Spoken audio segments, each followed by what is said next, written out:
Hello everyone, आज का हमारा क्वेश्चन है largest 3 same digit number in a string. Okay, so सबसे पहले इस क्वेश्चन में हमें गिवन है एक स्ट्रिंग नाम की। हमें ये बहुत एक लार्ज इंटीजर है, ठीक है ना। ये स्ट्रिंग बहुत लार्ज इंटीजर को रिप्रेजेंट कर रही है। ओके, अब हम ये जो लार्ज नंबर है, लार्ज स्ट्रिंग है हमारी, इसमें से हमें एक गुड इंटीजर निकालना है, मैक्सिमम गुड इंटीजर निकालना है। एक गुड इंटीजर होने की कंडीशन क्या है? सबसे पहले कंडीशन है कि वो सबस्ट्रिंग होना चाहिए नम का, मतलब इस पूरी नम का वो एक सबस्ट्रिंग होना चाहिए। सबस्ट्रिंग क्या होता है? मतलब कंसेक्यूटिवली कोई नंबर अगर कर रहा हो या कंसेक्यूटिवली कोई एलिमेंट अगर कर रहा हो। अगर जैसे मैंने आपको इस सब सीक्वेंस वाले क्वेश्चन में बताया था कि यहाँ पे 7 है, 3 है, 9 है, ये इसका सबस्ट्रिंग नहीं है।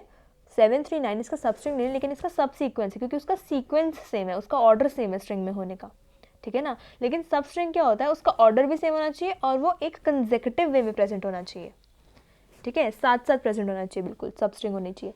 तो सब स्ट्रिंग होनी चाहिए और उसकी सब स्ट्रिंग की लेंथ भी 3 होनी चाहिए, उससे ज़्यादा नहीं होनी चाहिए, तभी वो गुड स्ट्रिंग होगी। और उसमें सिर्फ एक ही यूनिक डिजिट होना चाहिए। एक ही यूनिक डिजिट मतलब अगर उसमें 7 आ गया तो तीनों डिजिट्स 7 ही होने चाहिए, अगर उसमें 6 आ गया तो तीनों डिजिट्स 6 ही होने चाहिए। ओके, अब हमें मैक्सिमम गुड इंटीजर निकालना है। मैक्सिमम गुड इंटीजर से इसका क्या मतलब है? जैसे इस वाले इंटीजर में, इस वाली स्ट्रिंग में हमारे पास सबसे पहले तो एक गुड इंटीजर है 777 और एक गुड इंटीजर है 333, ठीक है ना। ये दो हमारे पास गुड इंटीजर है, लेकिन हम रिटर्न कौन सा करेंगे? जिसकी वैल्यू ज़्यादा होएगी।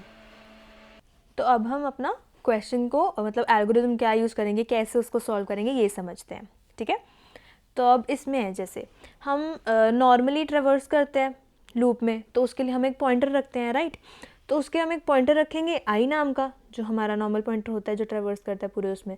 तो हमने एक पॉइंटर रख लिया आई नाम का, ठीक है, जिसकी फर्स्ट इनिशियल वैल्यू भी 0 है। ओके, तो अभी आई पॉइंट क्या कर रहा है? यहाँ पे, है ना।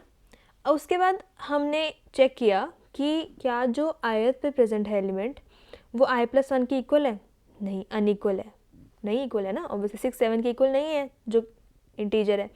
तो फिर हमने क्या किया? उसको आगे मूव कर लिया, हमने आगे मूव किया, उसे आई को आगे मूव कर दिया, ठीक है ना। तो आई आगे मूव होके यहाँ पे आ गया, इस 7 पे। ओके, और यहाँ पे हमारा जो आई है उसकी वैल्यू भी 1 हो गई। हमने देखा कि आई अपने नेक्स्ट एलिमेंट के इक्वल है और ये वाला एलिमेंट भी अपने नेक्स्ट एलिमेंट के इक्वल है, तो मतलब ये तीनों एलिमेंट सेम है। ये एक गुड इंटीजर बन गया, हमारी 3 सब स्ट्रिंग हो गई, है ना। 3 लेंथ की सब स्ट्रिंग भी हो गई, एक यूनिक एलिमेंट भी यूज़ हुआ है, तीनों में तीनों डिजिट 7 है हमारे, और हमारा इसकी लेंथ भी 3 है, क्योंकि हमने 3 एलिमेंट्स तक ही चेक किया ना उस एलिमेंट से दूर, तो इसकी लेंथ भी 3 है, तो हमें एक अच्छी गुड सब स्ट्रिंग मिल गई है, ठीक है। और हम यहाँ पे ना एक बुलियन भी डिफाइन कर देंगे, बुलियन डिफाइन करेंगे, बुलियन डाटा टाइप का एक वेरिएबल डिफाइन करेंगे, आई मीन टू से।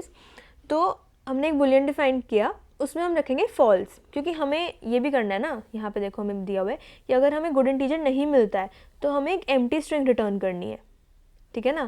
तो एम्प्टी स्ट्रिंग रिटर्न करने के लिए हम एक यहाँ पे बुलियन वैल्यू डिक्लेयर कर देते हैं कि कुछ भी नाम रख लेते हैं इसका, आंसर, या आंसर नहीं रखते,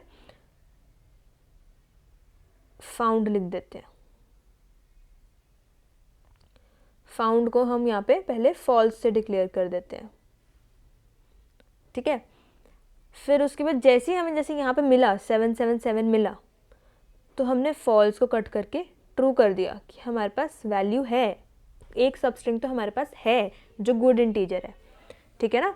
तो उसके बाद हम क्या करेंगे? हमें इसकी वैल्यू भी स्टोर करनी कि कहाँ से गुड इंटीजर प्रेजेंट है ना, कहाँ से हमारा गुड इंटीजर प्रेजेंट है। तो हमने इस आई की वैल्यू अपना एक आंसर वेरिएबल डिक्लेयर किया, उसमें स्टोर कर ली, ठीक है। आंसर वेरिएबल में हमने अपनी आई की वैल्यू स्टोर कर ली कि यहाँ से हमारा 3 डिजिट्स आगे तक जाएंगे तो हमारा गुड इंटीजर मिल जाएगा एक। और हमने एक कैरेक्टर भी डिफाइन कर लिया, हमने एक कैरेक्टर डिफाइन किया, ठीक है ना, जिसका होगा सी एच नाम का कैरेक्टर हमने डिफाइन कर लिया एक, उसको हमने इनिशियलाइज कर दिया। जैसे ही हमें यहाँ पे 777 मिला, है ना, जैसे हमें यहाँ पे 777 मिला हमारे पास, तो हमने क्या किया? इस 777 को, इसका एक कैरेक्टर, क्योंकि तीनों कैरेक्टर सेम ही है ना, तो उसका एक कैरेक्टर 7 जो है उसको इस सी एच में सेव कर लिया अब हमें देखना है, क्योंकि हमें ये भी देखना है कि मैक्सिमम कौन सा है, मैक्सिमम वाला रिटर्न करना है ना हमें यहाँ पे गुड इंटीजर 777 है तो 777 रिटर्न करना है, 3333 हमें रिटर्न नहीं करना है, ठीक है। तो हमने यहाँ पे स्टोर कर लिया कि ये कैरेक्टर 7 है। ओके, अब हमने ये सब हो गया हमारा। अब हम इसके बाद आगे गए, हमारा हमने इटरेटर आगे बढ़ाया, तो वो यहाँ पे आया, उसने चेक किया क्या वो इसके ये एलिमेंट इसके इक्वल है, ये एलिमेंट इसके इक्वल है, नहीं इक्वल है, यहाँ पे तो 1 प्रेजेंट है ना, यहाँ पे तो 1 प्रेजेंट है, तो यहाँ पे अब क्लियरली दिख जाएगा, यहाँ पे देखो 1 प्रेजेंट है, इक्वल नहीं है ना उसके, तो हम फिर अपने आई को आगे बढ़ा देंगे फिर से। अब हम तुम्हारा आई आ गया इस 7 पे, तो इस 7 पे आने के बाद ये इक्वल नहीं है इससे, तो फिर हमारा आई आगे बढ़ गया, ठीक है, यहाँ पे आ गया, फिर ये आई 1 और 3 अनइक्वल है, फिर से हमारा आई आगे बढ़ जाएगा, तो आई आ गया हमारा 3 पे, उसने देखा कि 3 इसके इक्वल है और ये इसके इक्वल है ना, तो हमें फिर से अपना एक सबस्ट्रिंग मिल गया, गुड इंटीजर मिल गया, ठीक है। तो हमारी आई की वैल्यू तक क्या हो चुकी है 0 1 2 3 4 5, ठीक है। तो आई की वैल्यू इस वक्त हमारी 5 है, और हमें हमारा यहाँ पे ट्रू ही है क्योंकि हमें पहले भी एक मिल चुका है, तो इसको तो हमें चेंज करने की ज़रूरत ही नहीं है, इसको ट्रू ही रहेगा ये।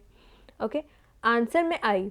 अब हमें चेक करना है कि पहले क्या जो हमें पहले गुड इंटीजर मिला था, जो पहले हमारे पास गुड इंटीजर था, जो वैल्यू थी उसकी वो छोटी थी कि बड़ी थी, तो हम चेक करेंगे क्या 7 3 से बड़ा है कि छोटा है। हमने देखा बड़ा है 3 से, है ना, तो हम कुछ चेंजेस नहीं करेंगे, आंसर को वैसे का वैसे रहने देंगे, CH को भी 7 ही रहने देंगे, ठीक है ना, CH को भी 7 ही रहने देंगे क्योंकि वो 3 से बड़ा ही है, हमें बड़े वाला ही रिटर्न करना है, तो हमने उसको वैसे का वैसा रहने दिया। फिर हम फिर से नेक्स्ट इटरेशन पे गए, आई की आई हम यहाँ पे आए, फिर से 3 3 3 इक्वल आया, बट 3 फिर से 7 से छोटा होगा, है ना, यहाँ पे 3 7 से छोटा ही रहेगा, सब कुछ सेम होएगा, 3 7 से छोटा रहा, फिर से 7 ही रहेगा CH में, और आंसर में आई ही रहेगा। तो फिर हम एक पॉइंटर और आगे गए, हमने देखा 3 3 9 इक्वल नहीं है। अब हम यहाँ पे अपनी लूप स्टॉप कर देंगे, मतलब हमें लूप कहाँ तक चलानी है n-2 तक, क्योंकि हम i+1 और i+2 तक जा रहे हैं जब भी हम ट्रेवर्स कर रहे हैं। तो अगर हम अपनी लूप यहाँ पे ले आएंगे, अपना i यहाँ पे ले आएंगे हम, तो i यहाँ पे आ जाएगा, i+1 यहाँ पे आ जाएगा, और i+2 यहाँ पे कहीं आएगा, जो कि अननोन मेमोरी है, जो हम जानते भी नहीं है। तो इसलिए हम अपना जो लूप चलाएंगे वो n-2 तक ही चलाएंगे। ओके, आई गेस आप लोगों को समझ आ गया होगा, है ना।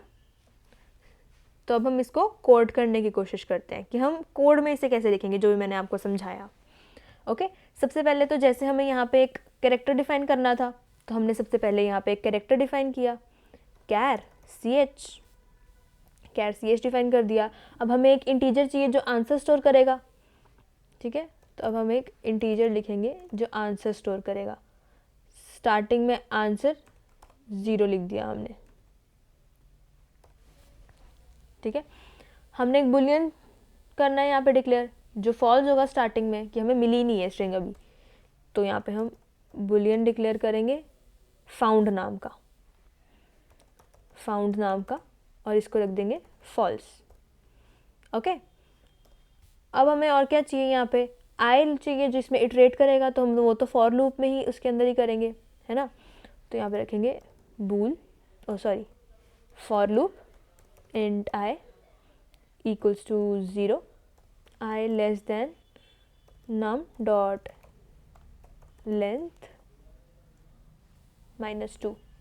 याद है ना, हमने -2 क्यों किया, क्योंकि हमें यहीं तक जाना है ताकि हम i+1 और i+2 हम देख पाएँ कि क्या क्या है, क्योंकि उससे अगर हम यहाँ पे आ गए तो हम जैसे ही i+2 करेंगे तो वो हमारे आउट ऑफ बाउंड्स चली जाएगी मेमोरी, हम कुछ ऐसी मेमोरी पे पहुंचने की कोशिश कर रहे हैं जो कि हमारी है ही नहीं है, जो हमें अलॉटेड ही नहीं है, तो वो गलत चीज़ हो जाएगी। ओके, तो हम यहाँ पे -2 तक चले और हमने यहाँ पे i++ कर दिया। ओके, तो अब इसके बाद हम क्या चेक करना था, हमें कंडीशंस चेक करनी थी। इफ़ अगर तो हमारा जो नम में i है वो इक्वल है नम में i+1 के, ठीक है, और साथ में दोनों कंडीशंस ट्रू होनी चाहिए, अभी नम के i+2 के भी इक्वल होना चाहिए, है ना। हमें 3 डिजिट्स निकालना है ना, तो नम का i+1 और i+2 के इक्वल होना चाहिए, ये हमें निकाल दिया। और उसके बाद ये भी होना चाहिए कि जो हमारा ये जो कैरेक्टर है जो हमने सी एच डिफाइन किया है, ये जो कैरेक्टर है वो छोटा होना चाहिए नम के आई से। ऐसा हमने क्यों किया? हमने ये वाली कंडीशन चेक की कि क्या जो हमारे कैरेक्टर में जो चीज़ पड़ी है वो छोटी है, मतलब अगर 7 क्या छोटा है 3 से, तभी हम अंदर जाएंगे, तभी हमें ये सब चेंजेस करने हैं, नहीं तो हमें कुछ चेंज नहीं करना है, राइट? हमें कुछ चेंज नहीं करना है अगर हमारे ये छोटा है, जो हम अभी जिस चीज़ को हम अंदर लेके जा रहे हैं उससे जो हमारे पास ऑलरेडी पड़ा है। तो इसलिए हम चेक करेंगे क्या हमारा सी एच, मतलब इसके अकॉर्डिंग क्या हमारा 7 3 से छोटा है। वो छोटा नहीं है तो हमें कोई भी इनमें से वैल्यूज़ चेंज नहीं करनी है, वैल्यूज़ चेंज नहीं करनी तो हमें उसके अंदर भी नहीं जाना है, ठीक है ना। और अगर वो बड़ा होगा तो हम उसके अंदर जाएंगे, अंदर जाएंगे हम, और हम अपने जो आंसर वाला है, आंसर वाला जो हमारा इंटीजर है उसमें हम अपना आई स्टोर कर लेंगे, ठीक है। हमने आई स्टोर कर लिया और हमने साथ में जो हमारा सी एच है उसमें स्टोर कर लिया नम का आई। मतलब हमने एक तरीके से, जब हमें फर्स्ट टाइम 7 मिला तो पहले उसमें ब्लैंक स्पेस थी, तो ब्लैंक स्पेस से उसने चेक किया कि ब्लैंक स्पेस से 7 तो बड़ा है, तो इसलिए वो लूप के अंदर आ गया। अब उसने क्या किया, सी एच में 7 स्टोर कर लिया ब्लैंक स्पेस की जगह, ठीक है ना। वो वाला कैरेक्टर सेव कर लिया जो कि बड़ा था उससे। उसके बाद हमने क्या किया, जो हमारी बुलियन वैल्यू थी फाउंड, फाउंड को हमने ट्रू कर दिया, ठीक है ना, क्योंकि हमें मिल गई है वो वैल्यू। अब हमें इससे आगे क्या करना है, सब लूप रन हो गई, अगर हमें मिल गया होगा तो इफ फाउंड, अगर तो फाउंड की वैल्यू ट्रू हुई है ना, तो हमें रिटर्न क्या करना है, नम की एक सब स्ट्रिंग रिटर्न करनी है जो कि किस इंडेक्स से स्टार्ट होनी चाहिए, आंसर वाले इंडेक्स पे, क्योंकि हमारा फर्स्ट इंडेक्स जैसे जब हमारा 7 स्टोर हुआ था तो हमने अपने आंसर में आई स्टोर किया था, उसी की वैल्यू स्टोर की थी। तो सब स्ट्रिंग स्टार्टिंग फ्रॉम आंसर, और उसकी लेंथ कितनी होनी चाहिए 3। तो मतलब सब स्ट्रिंग का जो फर्स्ट पैरामीटर होता है वो होता है कौन से इंडेक्स से स्टार्ट करना है, और जो सेकंड पैरामीटर होता है वो होता है उस सब स्ट्रिंग की लेंथ क्या होनी चाहिए।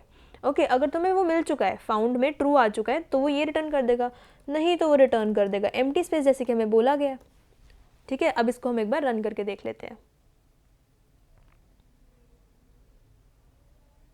रन हो गया, सबमिट भी करके देख लेते हैं।